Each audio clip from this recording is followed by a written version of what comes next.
Hello friends and dear student, एक बार फिर से आपका बहुत बहुत स्वागत है। तो आज की इस वीडियो में हम लोग पढ़ने वाले हैं condition of licence to manufacture of drugs for examination, test और एनालिसिस।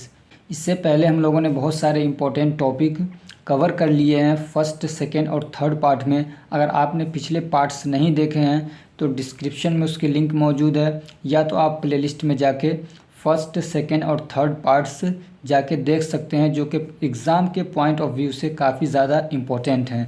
तो चलिए अब शुरू करते हैं। अब ये जो टॉपिक्स हैं इसको हम लोग थोड़ा जल्दी जल्दी पढ़ेंगे और शॉर्ट में पढ़ने की कोशिश करेंगे। तो ये आज का टॉपिक क्या है? Condition of licence to manufacture of drugs for examination, test और एनालिसिस। यानी इसका मतलब ये है कि अगर कोई आदमी कोई दवा एग्जामिनेशन के लिए, टेस्ट के लिए और एनालिसिस के लिए बनाना चाहता है तो उसके लिए क्या कंडीशंस हैं, क्या उसको भी लाइसेंस लेना पड़ेगा, नहीं लेना पड़ेगा, क्या कंडीशंस हैं, वो सारी चीज़ें इसके अंदर हम लोग पढ़ेंगे। तो एग्जामिनेशन क्या होता है, टेस्ट क्या होता है, ये दोनों जो है तकरीबन सेम चीज़ें हैं, बहुत ज़्यादा इसमें डिफरेंट नहीं है। एग्जामिनेशन और टेस्ट क्या है, तो मान लीजिए कोई भी सब्सटेंस है, कोई भी क्या केमिकल कॉन्स्टिट्यूएंट है, एक्टिव कॉन्स्टिट्यूएंट है, उसको चेक करना है कि वो किस तरीके से काम करती है, नहीं करती है, कब तक ख़राब होती है, कब नहीं होती है, उसका क्या नेचर है, वो क्या एल्कलॉइड है, ग्लाइकोसाइड है, क्या है वो। तो ये सारी चीज़ें उसको क्या करते हैं, टेस्ट करेंगे। और फिर उसका और ज़्यादा डीपली अगर उसको हम लोग और उस पर पढ़ाई करते हैं, डीपली उस पर रिसर्च करते हैं, तो उसको हम लोग बोलते हैं एनालिसिस। कि अगर किसी को खिला रहे हैं तो उसका क्या फ़ायदा हो रहा है, क्या फार्माकोलॉजिकल एक्शन आ रहा है, नहीं आ रहा है, तो ये सारी चीज़ें क्या है, ये आ जाएंगे एनालिसिस में। यहाँ पे हमारा असल जो टॉपिक है वो एग्जामिनेशन, टेस्ट और एनालिसिस पढ़ना नहीं है, बल्कि इस पर्पज़ के लिए अगर कोई दवा बनाना चाह रहा है तो उसके लिए क्या क्या कंडीशंस हैं, क्या क्या शर्तें हैं, वो हम लोग यहाँ पे पढ़ेंगे। The manufacture of drugs for examination, test और analysis should be manufactured under a licence obtained from the licensing authority.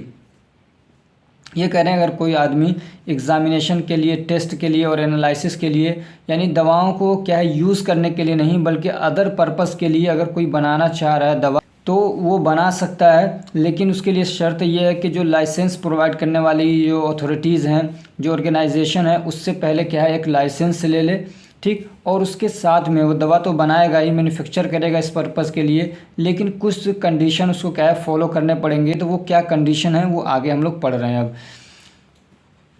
The drug should be used for the purpose for which they are manufactured. तो ये कह रहे हैं कि ये जो दवाएं बनाई गई हैं जिस पर्पज़ के लिए, सिर्फ उसी पर्पज़ के लिए यूज़ किया जाना चाहिए। ये नहीं कि पर्पज़ उसको क्या था, सिर्फ एग्जामिनेशन, टेस्ट करना, एनालिसिस करना, इस पर्पज़ के लिए उसको क्या दवा बनाई गई, लेकिन क्या कर रहे हैं, लोगों को खिला रहे हैं, वो लोगों से यूज़ करवा रहे हैं, तो ये क्या पर्पज़ उसका बदल गया, तो ये नहीं होना चाहिए। और क्या, the licensee should maintain a record of the names and quantities of drugs manufactured and the name of person to whom they have been supplied. और जो लाइसेंसी है, जिसने लाइसेंस लिया है और जो मैन्युफैक्चर कर रहा है या करवा रहा है इस टाइप की दवाएं, यानी एग्जामिनेशन के लिए, टेस्ट के लिए, एनालिसिस के लिए, तो उसके पास क्या है पूरा रिकॉर्ड होना चाहिए। रिकॉर्ड मेंटेन करना है उसको कि कौन कौन सी दवा बनाई, उसका नाम, कितनी क्वांटिटी में आपने दवा बनाई वो, और फिर किसको आपने वो दवा भेजी है चेक करने के लिए या किसी और पर्पस के लिए, यूज़ के लिए नहीं, एनालिसिस वगैरह करने के लिए, तो किसके पास आपने भेजा है और कितनी क्वांटिटी में वो दवा भेजा है, उसका पूरा रिकॉर्ड मेंटेन करना पड़ेगा लाइसेंसी को। तीसरा क्या है इसमें, the licensee should allow an authorised inspector to inspect the licence premises and satisfy himself that only examination, analysis और test work is being done. और जो लाइसेंसी है, जिसने लाइसेंस लिया है, वो क्या करेगा, अगर कोई ऑथोराइज्ड इंस्पेक्टर आता है तो उसको फुल इजाज़त देगा ये लाइसेंसी, यानी जिसने लाइसेंस लिया, जो ये सारे काम कर रहा है, वो उनको क्या करेगा, इजाज़त देगा, अलाउ करेगा कि वो जाके क्या पूरे प्रीमिसेस को चेक कर सकता है, कि आप जाके सारी चीज़ें चेक कर सकते हो कि हम लोग यहाँ कोई गलत काम नहीं कर रहे हैं, हम लोग जो भी कर रहे हैं वो सिर्फ और सिर्फ क्या एग्जामिनेशन, एनालिसिस और टेस्ट वगैरह ही कर रहे हैं, कोई दूसरा काम यहाँ पे नहीं किया जा रहा है। और क्या है चौथा इसमें, the licensee should comply with other requirements for which a notice has been given to him 1 month before by the licensing authority. इसका क्या मतलब है कि मान लीजिए कोई लाइसेंसिंग अथॉरिटी चेक करने के लिए आया, कोई इंस्पेक्टर चेक करने के लिए आया आपके प्रीमिसेस को, ठीक। अब उसने कहा कि आपके यहाँ पे ये कमी है, आपको ये क्या पूरा करना है। तो ये कह रहे हैं कि अगर उसने आज कहा है तो आज से 1 महीना के अंदर अंदर वो चीज़ें आपको क्या है पूरा करना है। कंप्लाई मतलब जो भी उन्होंने बातें कही हैं उन सबको क्या करना है, आपको पूरा करना है। उनकी जो भी शर्तें हैं वो आप 1 महीने के अंदर अंदर पूरी करेंगे, ये इसका मतलब है। अब एक टॉपिक और है, condition of licence for manufacture of new drug. और अगर कोई आदमी नई दवा बनाना चाह रहा है तो उसके लिए क्या कंडीशंस होंगी, तो क्या है, if any one wants to make new drug he should satisfy the conditions are mentioned in schedule Y. तो कह रहे हैं कि अगर कोई नई दवा बनाना चाह रहा है तो वो शेड्यूल वाई के अंदर जो भी कंडीशंस बताई गई हैं, जो भी शर्तें लगाई गई हैं, उन सबको क्या करेगा, सेटिस्फाई करेगा, यानी उन सबको मानेगा, पूरा करेगा। ठीक, अब वो जो शेड्यूल वाई है वो काफ़ी क्या है, ब्रॉडली है और बहुत कुछ उसमें दिया गया है डिटेल्स। हम वो सारी डिटेल यहाँ नहीं पढ़ेंगे, सिर्फ जो उसके मेन पॉइंट्स हैं क्या क्या हैं वो हम लोग यहाँ पे पढ़ लेते हैं। ठीक, क्या क्या मेन पॉइंट्स उसके अंदर। तो ये कह रहे कोई भी अगर नई दवा बनाने जा रहा है तो सबसे पहले क्या करेगा, वो लाइसेंस लेगा। तो लाइसेंस के लिए क्या, एक एप्लीकेशन देगा, फॉर्म भरेगा परमिशन लेने के लिए कि मैं नई दवा बनाने जा रहा हूँ, मुझे इसकी परमिशन चाहिए। वहाँ से अगर परमिशन मिल जाता है इसको नई दवा बनाने के लिए, इसके क्वालिफ़िकेशन वगैरह देख के, ठीक, तो अब क्या है, जब ये दवा बनाएगा तो ये नहीं कि दवा बनाते ही तुरंत उसको मार्केट में बेच देगा, नहीं, बहुत सारी कंडीशंस लगाई गई हैं। तो एक कंडीशन क्या है कि क्लिनिकल ट्रायल करेगा और वो 4 फेज़ में होता है, यानी कि एक ही बार में बल्कि 4 फेज़ में वो ट्रायल चलता है। अब उसकी पूरी डिटेल है तो वो हम लोग नहीं डिस्कस करने वाले हैं। ठीक, उसके बाद क्या है, study of new drug in special population. फिर स्पेशल पॉपुलेशन में क्या है, उसको चेक किया जाएगा, जैसे कि कभी बच्चों को लगा के देखा जाएगा, जवानों को, बूढ़ों को, कि क्या इफ़ेक्ट है इस टाइप से। और क्या है, पोस्ट मार्केटिंग सर्विलेंस होगा फिर, यानी अगर दवा को मार्केट में लाना है उससे पहले फिर एक समझ लीजिए एक सर्वे होता है, यानी कुछ लोगों को लगा के वो दवाएं खिला के देखी जाती हैं इसका क्या इफ़ेक्ट आ रहा है। तो उसको सर्विलेंस मतलब कि बहुत ज़्यादा ध्यान उस पर दी जाती है, निगरानी की जाती है कि इसका क्या इफ़ेक्ट आ रहा है। तो पोस्ट मार्केटिंग सर्विलेंस करने के बाद भी अभी क्या है, special study should be done.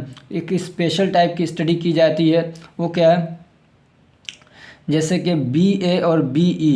BA मतलब बायो अवेलेबिलिटी और BE मतलब बायो इक्विलेंस। बायो अवेलेबिलिटी का मतलब ये होता है कि जब आदमी कोई भी दवा खाता है तो अपने साइट पर जहाँ पे उसको जाके काम करना है, जिस रिसेप्टर से बाइंड करना है, वहाँ पे वो कितनी मात्रा में पहुँच रही है, वो होता है बायो अवेलेबिलिटी। सपोज़ दैट मेरे सर में दर्द हो रहा है और मैंने पैरासीटामोल ओरली लिया है, तो अब उसको मतलब अपने रिसेप्टर तक पहुंचते पहुंचते वो कई बार मेटाबोलाइज हो जाता है, पेट के अंदर मेटाबोलाइज होगा, फिर ब्लड स्ट्रीम में जाएगा, अगर लीवर में पहुंचता है तो वहाँ पे मेटाबोलाइज होगा। तो मेटाबोलाइज होता है मतलब उसका इफ़ेक्ट कम होता है, वो डिग्रेड हो जाता है। तो पता चला कि मैंने 500 mg खाई है और 200 mg ही सिर्फ काम करने तक बाकी रही है, बाकी सिर्फ 200 mg ही क्या है अपने साइड तक पहुंच के अपना इफ़ेक्ट शो कर पाई है दवा। तो ये 200 mg क्या है, बायो अवेलेबिलिटी है। और बायो इक्विवेलेंस क्या होता है कि 2 दवाएं एक ही टाइप की खिलाई जाती हैं किसी को। समझ में आ रही बात, जैसे कि मुझे ही पैरासीटामोल एक बार खिलाया और उसका पूरा रिकॉर्ड चेक किया कि इसका इफ़ेक्ट कितना होता है, कितना बायोबिलिटी है, कितनी देर तक इसका इफ़ेक्ट बाकी रहता है, सारी चीज़ें उसका डेटा क्या है जमा किया जाता है। फिर वही दवा मुझे दोबारा खिलाई जाएगी, फिर चेक किया जाएगा कि ये कितनी मतलब इसका क्या इफ़ेक्ट है, कितना ये काम कर रहा है नहीं कर रही है। फिर दोनों डेटा को मिलाया जाता है कि क्या ये सेम है या अलग अलग है। समझ में आ रही, तो ये होता है बायो इक्विवेलेंस, ये दवा को चेक करने का एक तरीका होता है। तो ये सारी चीज़ें वो चेक करेंगे, उसके बाद फिर उसको क्या करेंगे, मार्केट में अगर लाना चाहें तो ला सकते हैं। तो ये 2 टॉपिक हम लोगों ने कवर कर लिए हैं। अब नेक्स्ट पार्ट में कुछ और 2 टॉपिक्स हम लोग छोटे छोटे से हैं उसको कवर करने की कोशिश करेंगे, जैसे कि लोन लाइसेंस और रीपैकिंग लाइसेंस, उसको हम लोग नेक्स्ट वीडियो में कवर करने की कोशिश करेंगे। अगर ये हमारी कोशिश अच्छी लग रही है तो वीडियो को लाइक करिए, चैनल को सब्सक्राइब करिए, अपने फ्रेंड्स को भी शेयर करिए ताकि वो भी इससे फ़ायदा उठा सकें।